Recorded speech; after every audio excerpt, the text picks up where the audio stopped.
ஒரு பிள்ளை வந்து அம்மாவுக்கு பர்த்டே கொஞ்சம் டிஃப்ரெண்ட்டாக ஒரு கேக் செஞ்சு தர முடியுமா ஆண்டின்னு கேட்டாங்க. டிஃப்ரெண்ட்டாக என்ன செய்யலான்னு யோசிச்சப்போ தான் கப்பிள்ஸாக வந்து ட்ரெண்டிங்கில் இருந்து இந்த கேக் வந்து ஞாபகம் வந்துச்சு. ஸோ வந்து அம்மா பிள்ளைக்கு வந்து நம்ம இந்த மாதிரி ட்ரை பண்ணலாமேன்னு கூகுளில் சர்ச் பண்ணி இந்த மாதிரி ஒரு இமேஜை வந்து ரெடி பண்ணி எடுத்துட்டேன். இப்போ இதை வந்து நம்ம செப்பரேட்டாக இந்த மாதிரியே கட் பண்ணி எடுத்துக்கணும். இப்போ இதை வந்து நம்ம கேக் மேலே ப்ளேஸ் பண்ணுறதுக்கு ஃபாண்டன்ட் வந்து தேவைப்படும். நம்ம ஃபாண்டன்ட்டை வந்து இது மாதிரி ஷீட் மாதிரி பண்ணிவிட்டு சேம் சைஸில் வந்து 3 சர்க்கிள் வந்து ரெடி பண்ணி எடுக்கணும். அதில் ஒரு சர்க்கிளை வந்து அதை விட சின்ன கட்டர் வச்சு இது மாதிரி பார்டர் மட்டும் கட் பண்ணி எடுக்கணும்.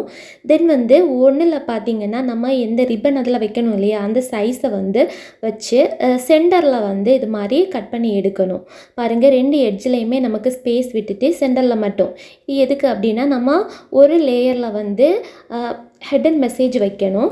அதை வந்து ரிவீல் பண்ணுறதுக்கான ஒரு ஸ்பேஸ் தான் இது. தென் வந்து இதுக்கு மேலே வந்து அந்த பார்டராக வர அதை வந்து வைக்கணும். வச்சு அதை வந்து ஸ்டிக் பண்ணி விட்டுறணும். நம்ம எடிபிள் க்ளூ வச்சு கூட ஸ்டிக் பண்ணி விடலாம். தென் வந்து இதில் ஒரு எண்டில் பார்த்திங்கன்னா இந்த மாதிரி ரிப்பன் வந்து நம்ம புல் பண்ணுறதுக்காக லைட்டாக வந்து அதை வந்து ஓப்பன் பண்ணி விட்டுறணும். இதுக்கு மேலே வந்து எக்ஸஸாக இருக்கிற அந்த ஸ்பேஸில் வந்து நம்ம சாக்லேட்டை வந்து மெல்ட் பண்ணிவிட்டு, பியூர் சாக்லேட் தான், க்ரீம் சேர்க்கக்கூடாது, சாக்லேட்டை மெல்ட் பண்ணிவிட்டு அதில் வந்து நம்ம அப்ளை பண்ணி விட்டுறணும். அந்த டாப்பில் இருக்கிற அந்த ஃபாண்டன்ட்டை தவிர வர அந்த ஸ்பேஸில் எல்லாமே நம்ம இது போல் இந்த சாக்லேட்டை வந்து ஸ்ப்ரெட் பண்ணி விட்டுடலாம். இப்போது ஒரு பீஸ் வந்து ரிப்பன் எடுத்துகிட்டு அதில் ஒரு எண்டில் அந்த கிட்டோட இமேஜை வச்சிடணும். வச்சதுக்கப்புறமா நம்ம வந்து அந்த ஹிடன் மெசேஜ் எழுதியிருப்போம் இல்லையா, அந்த ஷீட்டில் இதை வந்து அப்படியே ஆப்போசிட்டாக நம்ம திருப்பி வைக்கணும். திருப்பி வச்சு அதையுமே ஸ்டிக் பண்ணி விட்டுடலாம். இப்போது நம்ம இந்த ரிப்பனை வந்து அந்த எட்ஜில் நம்ம ஓப்பன் விட்டுருப்போம் இல்லையா, அந்த பிளேஸில் உள் பக்கமாக இது போல் இன்சர்ட் பண்ணி எடுத்துக்கலாம். இந்த பேபி வந்து எண்டில் இருக்கிற மாதிரி இவ்வளவுமே போதும், இப்படி வச்சுக்கணும்.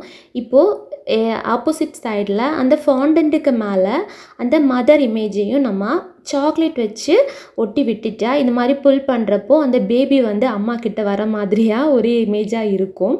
ஸோ இப்படி தான் நான் இதை வந்து பிளான் பண்ணி ரெடி பண்ணி எடுத்தேன். என்ன ஒன்று, இன்னும் கொஞ்சம் கூட பெரிய சைஸாக செஞ்சுருக்கலாம். இதுதான் ஃபஸ்ட் டைம். பட்டு நல்லாவே வந்திருந்தது. கஸ்டமரும் ரொம்ப ஹாப்பி. உங்களுக்கும் பிடிச்சிருந்தா லைக் பண்ணுங்கள், சப்ஸ்கிரைப் பண்ணுங்கள்.